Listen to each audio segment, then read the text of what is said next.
nah belum lah, satu lagi ya. Ini yang untuk fungsi S pi dengan mu-nya gitu ya. Nah, ini fungsi likelihood yang sesuai masih sama. Nah, ini keterangan dari sigma fungsi S-nya. Ini kita tulis ulang kembali. Nah, ini fungsi likelihood ya. Ini dikatakan sebagai fungsi likelihood-nya. Nah, S-nya udah diberikan. Nah, ingat, kita kan namanya metode itu memaksimumkan nih. Ada eksponen. Makanya sebenarnya metode maksimum likelihood ini adalah menurunkan dengan bentuk log-nya, log likelihood-nya ya, agar eksponen ini hilang nantinya. Nah, ini nanti saya jelaskan kalau kita udah berangkat belajar OLS ya, terkait unconditional sum square dengan yang two square. Nah, ini dikenakan fungsi logaritma, log likelihood, gitu ya, fungsi logaritma lebih sesuai daripada fungsi likelihood-nya dalam mengestimasi parameter. Tuh, kenapa? Karena kan tujuan kita mau menurunkan. Ini masih ada eksponen, berarti kan ada eksponen lagi.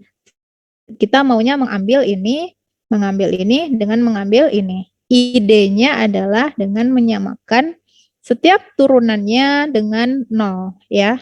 Karena ada eksponen, makanya kita kenakan fungsinya log agar bisa ininya keluar nanti ya.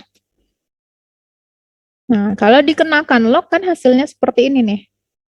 Nah, jadi untuk mengestimasi parameter ini, kita kenakan, turunkan ini, do-L, nah nanti diturunkan terhadap pi-nya. Nah, dapat sesuatu, lalu samakan dengan 0, gitu. Terus, menestimasi mu juga sama. Fungsinya, mu dan variansi diturunkan terhadap mu-nya. Dapat sesuatu, samakan 0. Terus variansi juga gitu ya. Untuk mengestimasi variansi do L gitu. Sigma mu variansi diturunkan terhadap variansinya. Ya, samakan, dapat sesuatu, dapatlah dia 0. Bisa kalau mau dicoba. Nah, sehingga kita dapatlah nilai taksiran dari masing-masingnya. Ya, ini nggak dilihatin ya. Oke. Oke ya. Nah, untuk kondisi N yang sangat besar, maka nilai masing-masing estimasinya, ini variansi dari estimasi akan menjadi seperti ini ya. Ini perlu diingat atau dilihat dengan masing-masingnya. Ini nanti kalian lanjutkan ya. Ini dapatnya apa? Ini dapatnya apa? Dan ini dapatnya variansinya apa untuk model AR1. Oke.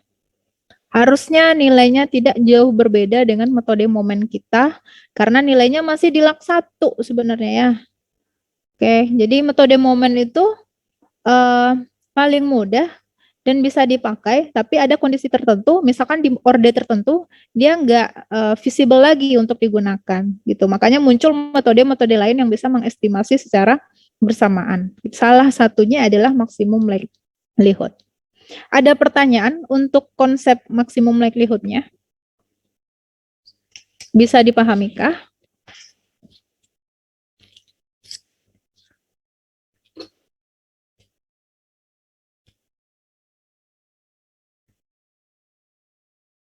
Halo, halo. Belum, Bu. Oke ya. Bisa ya, saya harap bisa. Nah, ini ada latihan. Nomor 1, nomor 2, nomor 3. Ya, ini dikerjakan ya. Satu lagi tambahannya dengan yang saya suruh, mana ya tadi? AR3 ya, metode momen AR3. Ya, saya tambahan di sini aja deh. Ini kan udah ya metode momen, penjabaran momen untuk model AR2 ini udah saya kerjakan. Ini AR3 ya berarti. Oke. Silahkan difoto dan ini dikumpul di e-learning, nanti saya buatkan. Ya, minggu depan kita bahas. Oke? Difoto dulu, silahkan.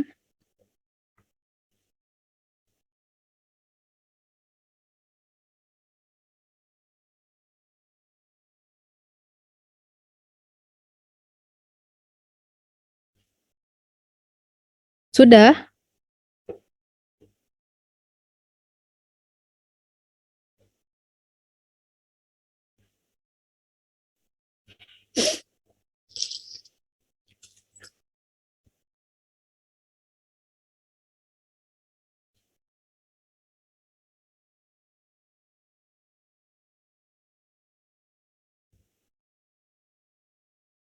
Sudah atau belum?